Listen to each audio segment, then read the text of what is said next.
어머님, 갑자기 연락도 없이 무슨 일이세요? 혜진아, 문 좀 열어라. 문을 열고 얘기해. 오늘은 안 돼요. 다음에 오세요. 어머님, 지금은 정말 안 돼요. 며느리의 목소리가 떨렸습니다. 문틈 사이로 보이는 혜진의 얼굴은 새하얗게 질려 있었습니다. 저는 그날 처음으로 며느리가 저를 진심으로 두려워한다는 걸 알았습니다. 경기도 부천시 원미구. 제가 20년을 바쳐 마련한 아들의 신혼집 앞이었습니다. 손에는 갓 쪄낸 약식 한 통이 들려 있었고요. 혜진아, 문 좀 열어라. 손이 시려. 제 목소리는 떨렸지만 며느리는 문을 더 꽉 잡았습니다. 정말 안 돼요. 다음에 오세요. 그 순간 안에서 누군가 기침하는 소리가 들렸습니다.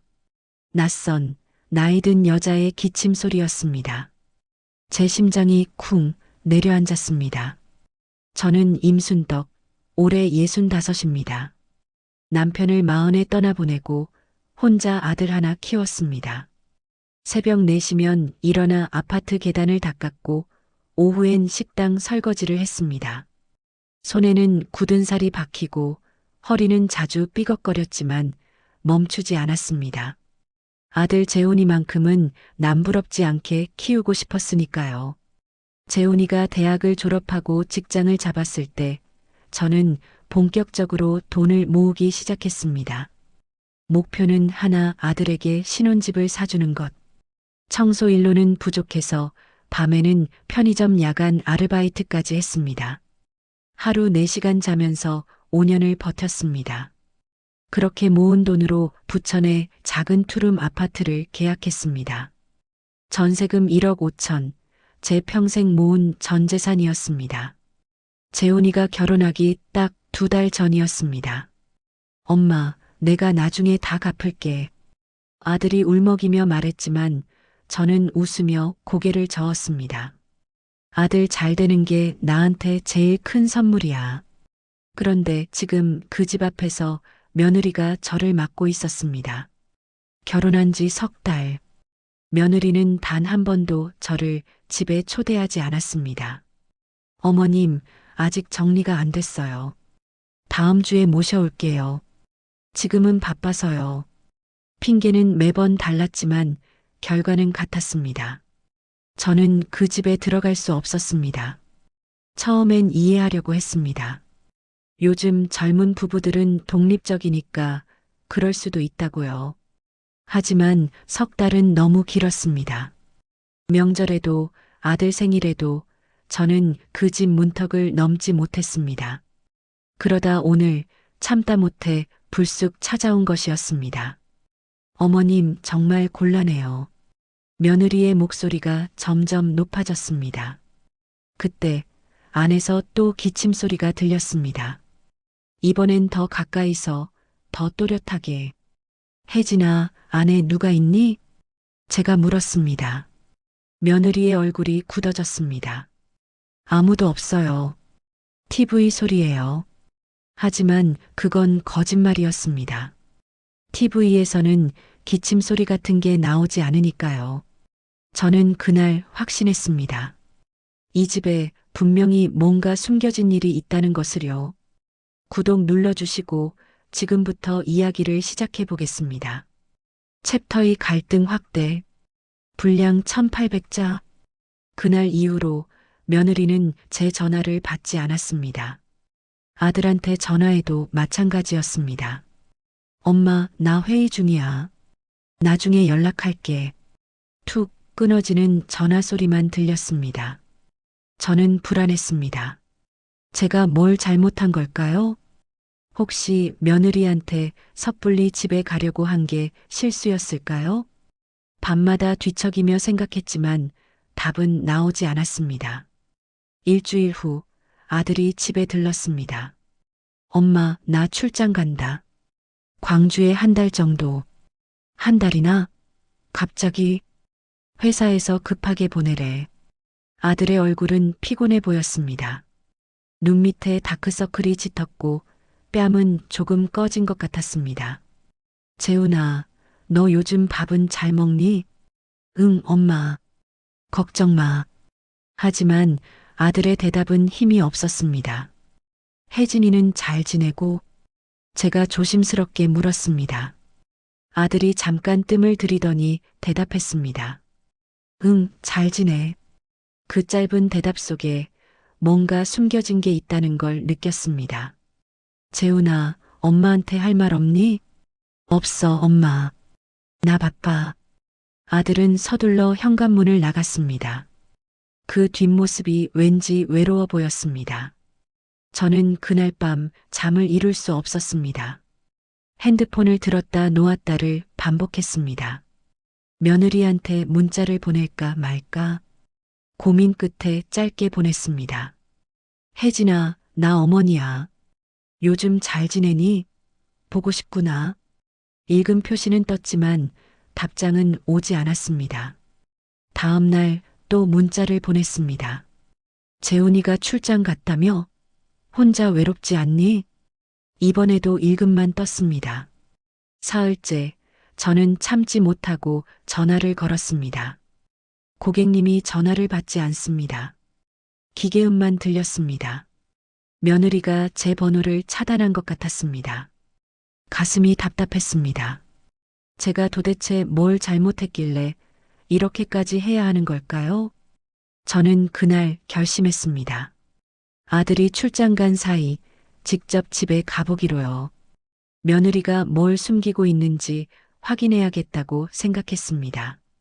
이틀 뒤 목요일 오전, 며느리는 회사에 있을 시간이었습니다. 저는 부천행 버스를 탔습니다. 손에는 아들이 좋아하는 된장찌개 반찬을 한 보따리 들고요. 버스 안에서 계속 생각했습니다. 혹시 제가 오버하는 걸까? 혹시 며느리가 정말 바쁜 것뿐일까? 하지만 석 달 동안 단 한 번도 집에 못 들어간 건 이상했습니다. 아파트 단지 앞에 도착했을 때 제 심장은 빠르게 뛰었습니다. 엘리베이터를 타고 5층으로 올라갔습니다. 복도를 걸어가는데 다리가 후들거렸습니다. 502호. 제가 마련해준 아들의 신혼집. 초인종을 누르려다가 손이 멈췄습니다. 만약 아무도 없으면 어쩌지? 만약 며느리가 있으면 또 쫓겨나는 건 아닐까? 망설이다가 저는 초인종 대신 문 손잡이를 살짝 돌려봤습니다. 찰칵 문이 열렸습니다. 잠겨 있지 않았던 것입니다. 저는 천천히 문을 밀었습니다. 혜진아, 나 어머니야. 조심스럽게 안으로 들어갔습니다. 현관에는 낯선 슬리퍼가 놓여 있었습니다. 여자 슬리퍼였지만 며느리 것이 아니었습니다. 사이즈가 더 컸고 낡아 보였습니다. 거실로 들어서는 순간 저는 숨이 멎었습니다. 소파에 누군가 앉아 있었습니다. 나이 든 여자, 머리가 반쯤 희끗한 여성이었습니다. 그 여자도 저를 보고 깜짝 놀랐습니다. 누구세요?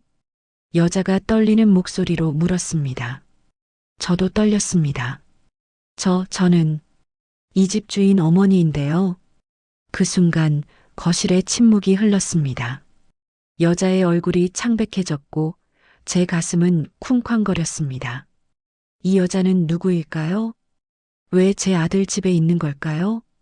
더 큰 문제는 이제 시작일지도 모른다는 예감이었습니다. 챕터 3 본격 위기. 분량 1800자. 저는 혜진이 어머니입니다. 여자가 작은 목소리로 말했습니다. 저는 그 자리에 얼어붙었습니다. 며느리의 어머니? 왜 여기 계신 걸까요? 혜진이 어머니시라고요? 제가 되물었습니다. 여자는 고개를 끄덕였습니다. 눈빛이 불안해 보였습니다. 거실을 둘러봤습니다. 소파 옆에는 약봉지가 여러 개 놓여 있었고 테이블 위에는 죽그릇이 있었습니다. 방 안을 슬쩍 보니 이불이 개켜져 있었습니다. 이분이 여기서 자고 있다는 뜻이었습니다. 언제부터 여기 계셨어요? 제가 조심스럽게 물었습니다. 2달쯤 됐습니다. 2달. 며느리가 저를 집에 못 오게 한 시간과 딱 맞아떨어졌습니다. 혜진이는 알고 있나요? 네. 혜진이가 모셔왔어요. 제 가슴이 철렁 내려앉았습니다. 며느리가 저 몰래 친정 어머니를 모셔온 것이었습니다. 제가 마련해준 집에 제 허락도 없이요. 재훈이도 알고 있나요? 그건 잘 모르겠어요. 여자의 대답이 애매했습니다. 아들이 모르고 있을 가능성도 있었습니다. 출장을 급하게 보낸 것도 혹시 며느리의 계획이었을까요? 실례지만 어디 편찮으세요? 제가 약봉지를 가리키며 물었습니다. 여자가 잠시 망설이더니 작게 대답했습니다. 치료 중입니다. 그 한마디에 제 안의 분노가 조금 수그러들었습니다. 암이라니. 그럼 혜진이가 어머니를 돌보려고 모셔온 걸까요? 하지만 그렇다고 해도 이건 아니었습니다. 최소한 저한테 말은 했어야죠. 혜진이 어머니, 제가 나쁜 사람은 아니에요. 여자가 떨리는 목소리로 말했습니다. 혜진이가 저 혼자 두면 위험하다고 해서 잠깐만 있을 생각이었어요. 얼마나 계실 예정이신가요? 그건 혜진이한테 물어봐야. 여자는 제대로 대답하지 못했습니다. 아마 기한을 정하지 않은 것 같았습니다. 저는 한숨을 쉬었습니다. 혜진이 어머니, 이 집은 제가 마련해준 집이에요. 알고 있어요. 혜진이한테 들었어요. 그럼 저한테 한마디 해야 하는 거 아닌가요? 여자는 고개를 숙였습니다. 죄송합니다. 작은 목소리였지만 진심이 담겨 있었습니다. 저는 더 이상 화를 낼 수가 없었습니다. 앞에 있는 사람은 아픈 환자였으니까요. 혜진이가 몇 시에 퇴근해요? 6시쯤이요. 그럼 제가 기다리겠습니다. 저는 소파에 앉았습니다. 혜진이 어머니는 불안한 표정으로 저를 쳐다봤습니다. 혜진이한테 연락하시겠어요? 아니요, 직접 보고 이야기하겠습니다. 시간이 느리게 흘렀습니다. 혜진이 어머니는 방으로 들어가 문을 닫았고 저는 거실에 혼자 남았습니다. 제가 사준 가구들, 제가 골라준 커튼, 모든 게 그대로였지만 낯설게 느껴졌습니다. 이 집은 아들 부부가 행복하게 살라고 마련한 곳이었습니다. 그런데 지금 이 집은 며느리 친정의 요양 공간이 되어 있었습니다. 오후 6시 반, 현관문이 열리는 소리가 들렸습니다. 며느리 혜진이 들어왔습니다. 거실에 앉아 있는 저를 보자 혜진의 얼굴이 하얗게 질렸습니다. 어머님. 혜진의 목소리가 떨렸습니다. 혜진아, 앉아라. 저는 차분하게 말했습니다. 혜진은 천천히 소파에 앉았습니다. 손이 바들바들 떨리고 있었습니다. 어머니 아프시다며? 네. 언제부터 알았니? 3달 전쯤이요. 3달 전이면 결혼하기 직전이었습니다. 그럼 처음부터 알고 있었구나. 혜진은 고개를 끄덕였습니다. 왜 말 안 했어? 죄송해요, 어머님. 말씀드리면 안 된다고 하실 것 같아서. 혜진의 눈에 눈물이 고였습니다. 어머님 혼자 계시면 위험해요. 약도 제때 못 드시고. 혜진의 목소리가 점점 작아졌습니다. 저는 깊이 숨을 들이마셨습니다. 화를 내야 할까요? 아니면 이해해야 할까요? 제 안에서 두 마음이 싸우고 있었습니다. 하지만 한 가지는 분명했습니다. 이 상황은 더 이상 방치할 수 없다는 것. 누군가는 결정을 내려야 했습니다. 챕터 4 회복의 첫걸음. 불량 이천자. 혜진아, 나도 이해는 해. 저는 천천히 말문을 열었습니다. 어머니 아프시면 딸이 돌보고 싶은 거 나도 알아. 혜진이 고개를 들었습니다. 눈물이 볼을 타고 흘러내렸습니다. 하지만 혜진아, 이 집은 너희 둘이 살라고 마련한 집이야. 죄송해요, 어머님. 미안하다는 말만으로는 부족해. 제 목소리가 조금 높아졌습니다. 재훈이는 알고 있니? 혜진이 고개를 저었습니다. 재훈 오빠는 몰라요. 뭐? 저는 깜짝 놀랐습니다. 오빠가 출장 가는 날 어머니 모셔왔어요. 그 말을 듣는 순간 머리가 지끈거렸습니다. 아들 몰래, 시어머니 몰래, 며느리가 친정 어머니를 들인 것이었습니다. 혜진아, 이건 정말 잘못된 거야. 알아요. 저도 알아요. 혜진이 울음을 터뜨렸습니다. 하지만 어떡해요. 어머니 혼자 두면 정말 위험하다고요. 그럼 요양병원은 알아봤니? 돈이 없어요. 혜진의 대답이 단호했습니다. 월 200만 원씩 들어가는데 저희가 어떻게 감당해요? 저는 할 말이 없었습니다. 요양병원 비용이 그렇게 비싼 줄 몰랐습니다. 그럼 정부 지원은? 신청했는데 대기가 1년이래요. 혜진이 손으로 얼굴을 감쌌습니다. 어머님, 저도 딸이에요. 제 엄마가 아픈데 어떡해요. 그 말에 제 가슴이 뜨끔했습니다. 만약 제가 아프면 재훈이도 이렇게 힘들어할 거라는 생각이 들었으니까요. 혜진아, 그럼 우리 같이 방법을 찾아보자. 제가 조금 부드러운 목소리로 말했습니다. 혜진이 놀란 눈으로 저를 쳐다봤습니다. 정말요? 그래. 하지만 조건이 있어. 네, 말씀하세요. 첫째, 재훈이한테 솔직하게 말해야 해. 혜진이 고개를 끄덕였습니다. 둘째, 우리 셋이 같이 앉아서 이야기해야 해. 알겠습니다. 셋째, 기한을 정하자. 무작정 있을 순 없어. 혜진의 표정이 어두워졌지만 고개를 끄덕였습니다. 그날 밤 저는 아들한테 전화했습니다. 재훈아, 엄마야. 엄마, 무슨 일이야? 너 지금 어디야? 광주요. 왜요? 내일 당장 올라와. 엄마, 무슨 일인데? 전화로 말할 수 없어. 일단 와. 다음 날 아들이 부천 집으로 왔습니다. 문을 열고 들어서는 순간 아들의 표정이 굳어졌습니다. 거실에는 제가 앉아 있었고 혜진이 옆에 있었고 낯선 여자가 소파에 앉아 있었습니다. 이게 무슨 상황이야? 아들이 당황한 목소리로 물었습니다. 재훈아, 일단 앉아. 제가 말했습니다. 아들은 천천히 소파에 앉았습니다. 눈은 계속 낯선 여자를 향하고 있었습니다. 장모님, 이세요? 네, 재훈 씨. 혜진 어머니가 작게 대답했습니다. 언제부터 여기 계셨어요? 2달쯤. 아들의 얼굴이 창백해졌습니다. 혜진아, 설명 좀 해줄래? 혜진이 떨리는 목소리로 상황을 설명했습니다.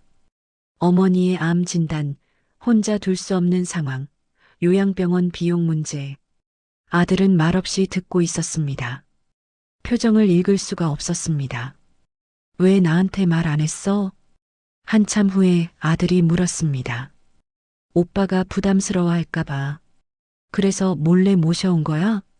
아들의 목소리가 높아졌습니다. 재훈아, 제가 중간에 끼어들었습니다. 일단 진정하고 우리 같이 이야기하자. 아들이 깊게 한숨을 쉬었습니다. 그날 우리는 밤늦게까지 이야기했습니다. 화를 내고 울고 설명하고 이해하려고 노력했습니다. 쉽지 않았습니다.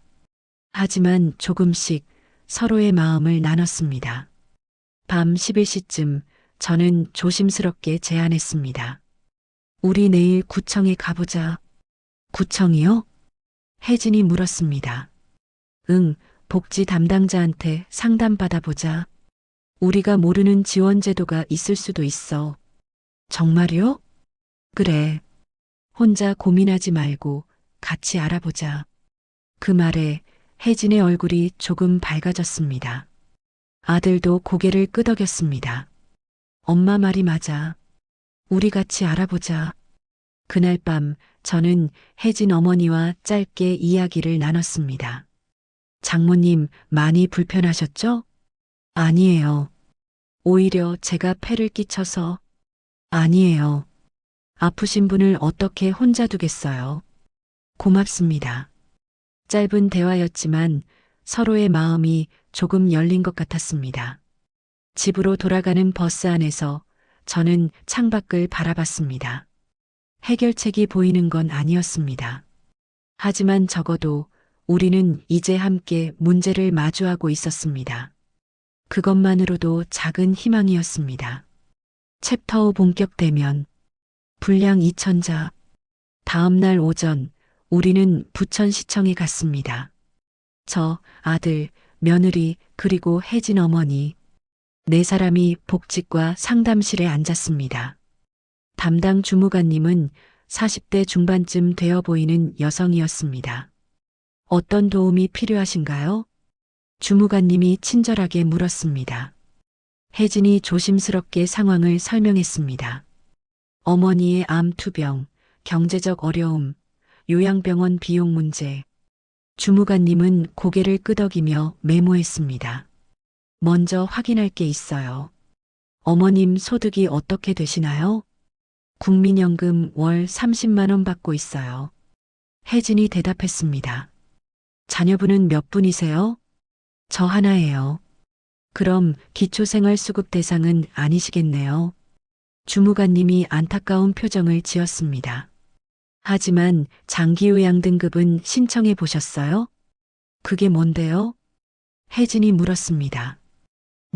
노인장기요양보험이라고 일상생활이 어려운 어르신들한테 지원하는 제도예요. 주무관님이 설명했습니다. 등급을 받으시면 요양병원이나 요양원 비용을 지원받을 수 있어요. 정말요? 혜진의 목소리가 밝아졌습니다. 네, 한번 신청해 보세요. 암 환자시면 등급 받으실 가능성이 높아요. 그날 우리는 필요한 서류를 챙겼습니다. 진단서, 소견서, 신청서. 생각보다 복잡했지만 희망이 보였습니다. 심사는 한 달 정도 걸려요. 주무관님이 말했습니다. 그 사이에 어떻게 지내야 하죠? 제가 물었습니다. 지금처럼 가정에서 돌보시면서 기다리시면 돼요. 그럼 한 달은 더 있어야 한다는 얘기네요. 아들이 중얼거렸습니다. 시청을 나오면서 저는 아들과 며느리를 카페로 불렀습니다. 혜진 어머니는 먼저 집으로 보냈습니다. 재훈아, 혜진아. 저는 두 사람을 번갈아 봤습니다. 한 달 동안 우리 규칙을 정하자. 무슨 규칙이요? 혜진이 물었습니다. 첫째, 장모님은 안방을 쓰시고 너희는 작은 방을 쓰자. 어머님, 혜진의 눈이 촉촉해졌습니다. 둘째, 생활비는 우리 셋이 나눠서 부담하자. 나도 낼게. 엄마, 그건 안 돼. 아들이 반대했습니다. 왜 안 돼? 나도 할 수 있는 게 이것밖에 없잖아. 하지만, 재훈아, 엄마 맘 알아줘. 저는 아들의 손을 잡았습니다. 셋째, 혜진이 너는 장모님 병원 모시는 거 집중하고, 재훈이 너는 일 열심히 해. 넷째, 한 달 후에 다시 모여서 앞으로 어떻게 할지 정하자. 두 사람은 말없이 고개를 끄덕였습니다. 그날 오후 저는 혜진 어머니와 단둘이 이야기를 나눴습니다. 아들 부부는 잠시 산책을 나갔고 저희 둘만 집에 남았습니다. 장모님, 불편한 거 없으세요? 아니에요. 너무 감사해요. 혜진 어머니의 목소리가 떨렸습니다. 제가 폐를 많이 끼쳤죠? 아니에요. 아프신데 당연히 돌봐야죠. 저는 진심으로 말했습니다. 솔직히 말씀드리면 처음엔 화가 났어요. 알아요. 당연하죠. 하지만 지금은 이해해요. 저도 어머니니까. 혜진 어머니가 눈물을 닦았습니다. 제가 혜진이한테 짐이 되는 것 같아서 괴로워요. 엄마가 짐일 리 없죠. 제가 손을 잡았습니다. 우리 같이 힘내요. 고맙습니다. 그날 저녁 네 사람이 함께 밥을 먹었습니다. 어색했지만 조금씩 대화가 오갔습니다. 장모님, 이거 드셔보세요. 아들이 반찬을 건넸습니다. 고맙구나, 재훈아. 혜진 어머니가 웃었습니다. 엄마, 내일 병원 가야 하시죠? 혜진이 물었습니다. 응, 오전에 가야 해. 제가 모시고 갈게요. 제가 말했습니다. 어머님이요? 혜진이 놀란 표정을 지었습니다. 응, 너는 회사 가야 하잖아. 하지만, 괜찮아. 나도 시간 있어. 다음 날 저는 혜진 어머니를 병원에 모셨습니다. 버스를 2번 갈아타고 부천성 모병원에 도착했습니다. 진료실 앞에서 기다리는 동안 혜진 어머니가 말했습니다. 사돈, 정말 고마워요. 별 말씀을요. 혜진이가 좋은 시댁 만난 것 같아 다행이에요. 아니에요. 혜진이가 우리 재훈이 잘 돌봐주고 있어요. 우리는 서로를 위로했습니다. 진료를 마치고 나오는 길, 혜진 어머니가 갑자기 걸음을 멈췄습니다. 왜요? 어디 불편하세요? 아니에요. 그냥 꽃이 예뻐서요. 병원 앞 화단에 코스모스가 피어 있었습니다. 가을이네요. 그러게요. 우리는 잠시 꽃을 바라봤습니다. 말은 없었지만 서로의 마음이 조금 더 가까워진 것 같았습니다. 그날 밤 혜진이 제게 전화했습니다. 어머님, 오늘 정말 고마웠어요. 괜찮아, 혜진아. 어머님, 저 정말 죄송해요. 이제 그런 말 하지 마. 앞으로 잘할게요. 전화를 끊고 나서 저는 창밖을 바라봤습니다. 달이 밝았습니다. 완벽한 해결책은 아니었지만 우리는 함께 걸어가고 있었습니다. 그것으로 충분했습니다. 한 달이 지났습니다. 그 사이 많은 일이 있었습니다. 혜진 어머니는 장기요양 3등급을 받았습니다. 요양병원 입원이 가능해진 것이었습니다. 하지만 문제가 있었습니다. 본인 부담금이 여전히 만만치 않았습니다. 월 80만 원. 아들 부부에게는 큰 부담이었습니다. 엄마, 내가 부담할게. 아들이 말했습니다. 아니야, 재훈아. 나도 낼게. 엄마도 생활비가 있잖아. 괜찮아. 나는 필요한 게 별로 없어. 우리는 결국 셋이서 나눠내기로 했습니다. 저 30만 원, 아들 부부 50만 원. 어느 토요일 오후 우리 넷은 요양병원을 방문했습니다. 부천의 한 요양병원이었습니다. 깨끗하고 조용했습니다. 간호사님이 시설을 안내해 주었습니다. 2인실이고요. 창문도 크고 햇볕도 잘 들어요. 좋네요. 혜진이 고개를 끄덕였습니다.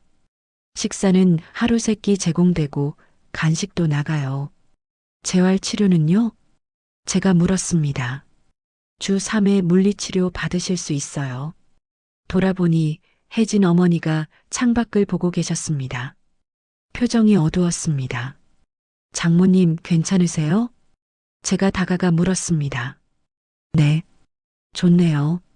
하지만 목소리에 힘이 없었습니다. 병원을 나오는 길 혜진 어머니가 말했습니다. 혜진아, 나 여기 안 갈래. 엄마, 왜요? 집에서 지낼래. 엄마, 여기가 더 안전해요. 아니야. 나는 집이 좋아. 혜진의 얼굴이 난처해졌습니다. 엄마, 우리도 일을 해야 하잖아요. 알아. 그러니까 나 혼자 있을게. 엄마. 혜진의 목소리가 높아졌습니다.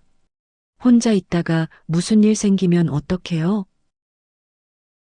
혜진 어머니는 대답하지 않았습니다. 그날 저녁 저는 혜진 어머니와 단둘이 이야기를 나눴습니다. 장모님, 솔직하게 말씀해 주세요. 뭐요? 왜 병원 가기 싫으신 거예요? 혜진 어머니가 한참을 망설이다가 입을 열었습니다. 사실은 무서워요. 뭐가 무서우세요? 병원에 가면 정말 아픈 사람이 되는 것 같아서요. 그 말에 제 가슴이 아팠습니다. 지금도 집에서 혜진이 얼굴 보고 재훈 씨 얼굴 보고 사돈 얼굴 보면 네, 아직 살아있다는 느낌이 들어요. 혜진 어머니의 눈에 눈물이 고였습니다. 근데 병원에 가면 혼자잖아요. 하얀 병실에서 하루 종일 누워만 있고 장모님, 그럼 정말 끝이라는 생각이 들 것 같아요. 저는 혜진 어머니의 손을 잡았습니다. 장모님, 병원이 끝이 아니에요. 거기서 치료받으시고 더 건강해지시는 거예요. 정말 그럴까요? 네. 그리고 우리가 자주 면회 갈게요. 폐를 끼치는 건 아닐까요? 무슨 말씀이세요? 가족인데요. 그 말에 혜진 어머니가 울음을 터뜨렸습니다. 고마워요, 사돈. 천만에요. 저도 눈시울이 뜨거워졌습니다. 다음 날 혜진이 저를 따로 불렀습니다. 어머님, 감사해요. 왜? 엄마가 어젯밤에 저한테 말했어요. 뭐라고? 사돈이 참 좋은 분이래요. 혜진이 웃었습니다. 그리고 병원 갈게요. 어머님이 설득해 주셨대요. 다행이다. 어머님, 저 처음엔 어머님이 무서웠어요. 혜진이 솔직하게 말했습니다. 알아. 나도 느꼈어. 근데 지금은 고마워요. 나도 미안해. 너무 몰라줬어. 아니에요. 제가 솔직하지 못했어요. 우리는 서로를 껴안았습니다. 처음으로 진짜 가족이 된 것 같았습니다. 그날 밤 아들이 저한테 전화했습니다. 엄마, 고마워. 왜? 혜진이가 엄마 덕분에 많이 편해졌대. 다행이다.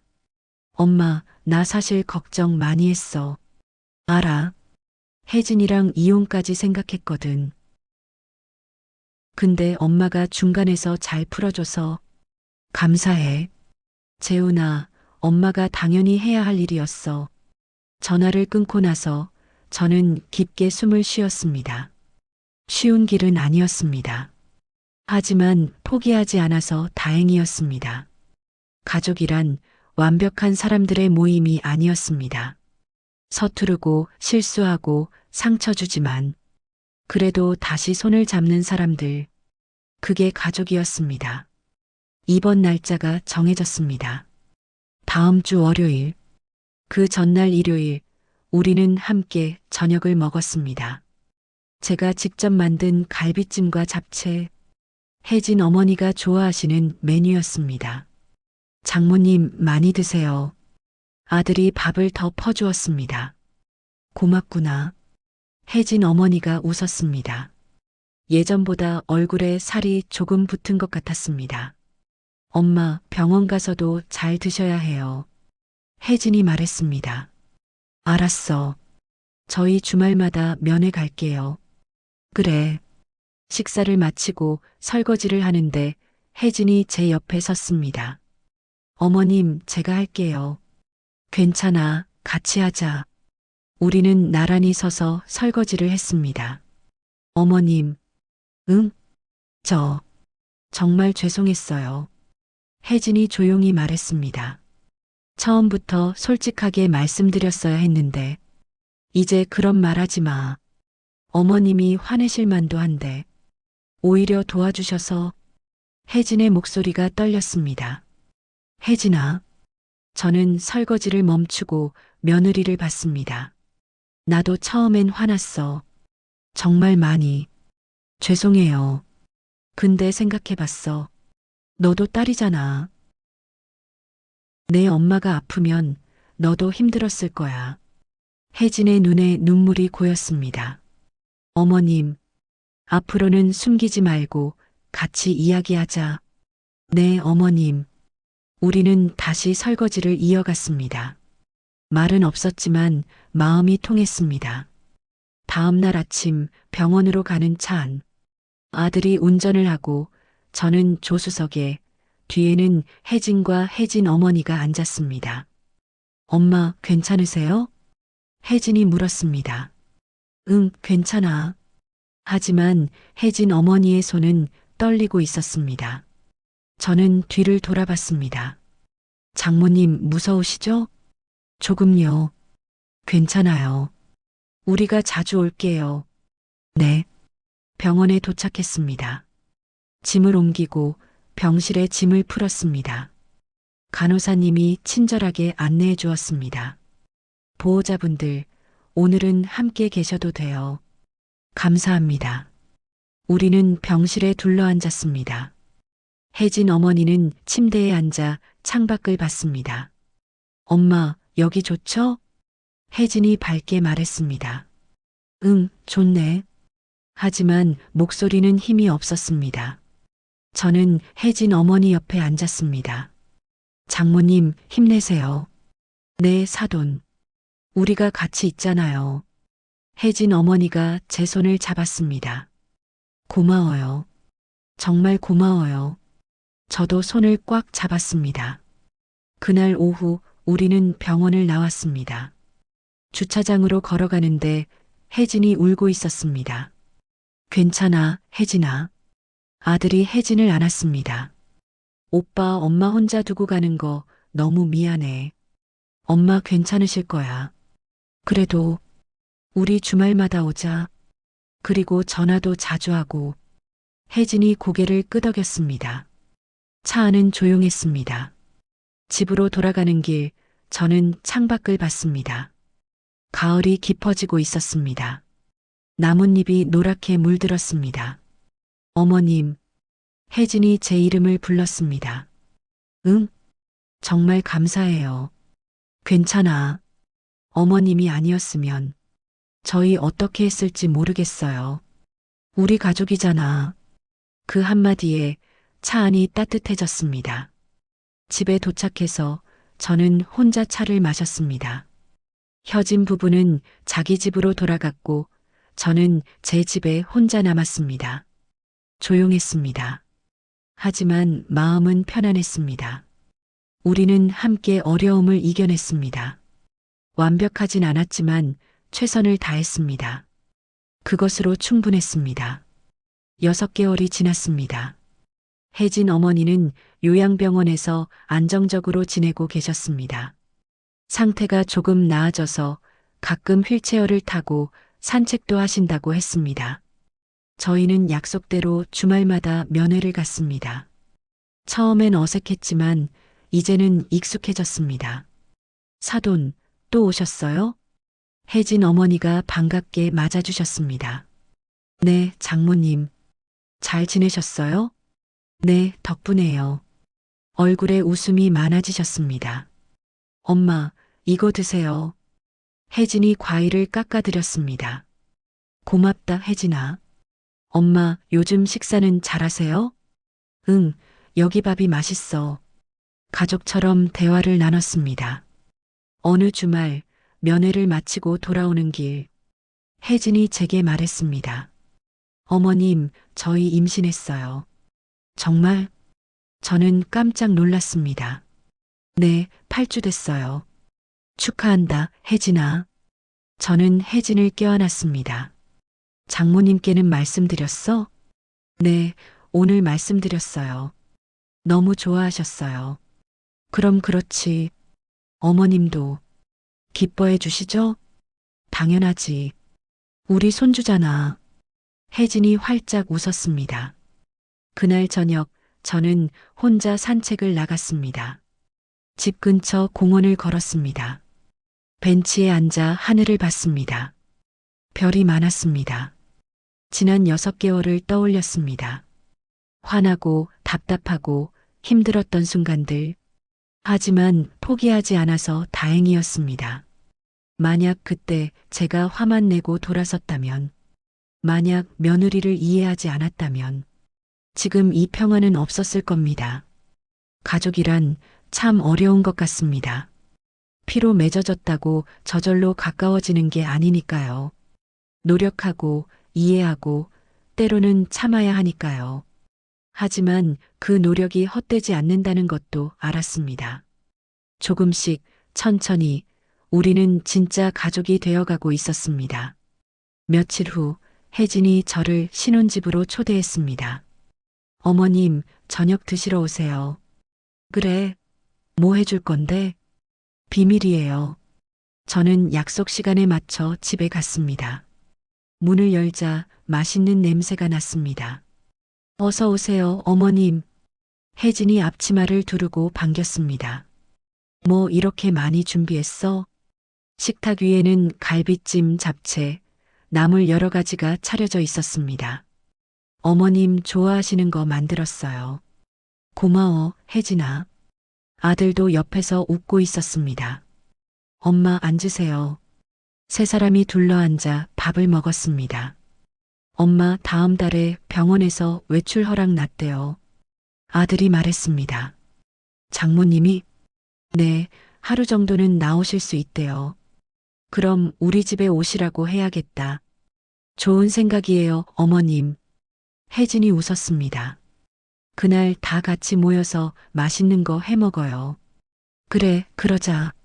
식사를 마치고 설거지를 하는데 혜진이 말했습니다. 어머님, 저 처음엔 어머님이 집에 오시는 게 부담스러웠어요. 알아.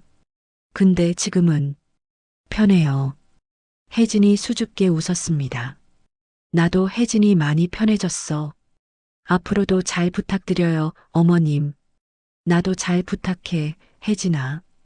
우리는 마주보며 웃었습니다. 집으로 돌아가는 버스 안에서 저는 생각했습니다. 완벽한 가족은 없습니다. 모두가 서툴고 실수하고 때로는 상처를 주기도 합니다. 하지만 그럼에도 불구하고 다시 손을 내밀 수 있다면, 용서하고 이해하려고 노력한다면, 그게 진짜 가족이 아닐까요? 혜진 어머니는 아직 병원에 계십니다. 완치된 건 아니지만 안정적으로 지내고 계십니다. 저희는 여전히 주말마다 면회를 가고 있고요. 머지않아 손주가 태어나면 혜진 어머니도 함께 기뻐할 겁니다. 완벽한 해피엔딩은 아닙니다. 하지만 우리는 각자의 자리에서 각자의 방식으로 가족을 이어가고 있습니다. 그것만으로 충분합니다. 가족이란 어쩌면 완성되는 게 아니라 계속 만들어가는 것인지도 모릅니다. 매일매일 조금씩 서로를 이해하며 그렇게 우리는 가족이 되어갑니다. 이런 이야기들 앞으로도 계속 전해드릴게요. 혼자 힘들어하지 마시고 구독 버튼 눌러주세요. 여러분의 마음도 조금은 가벼워질 거예요.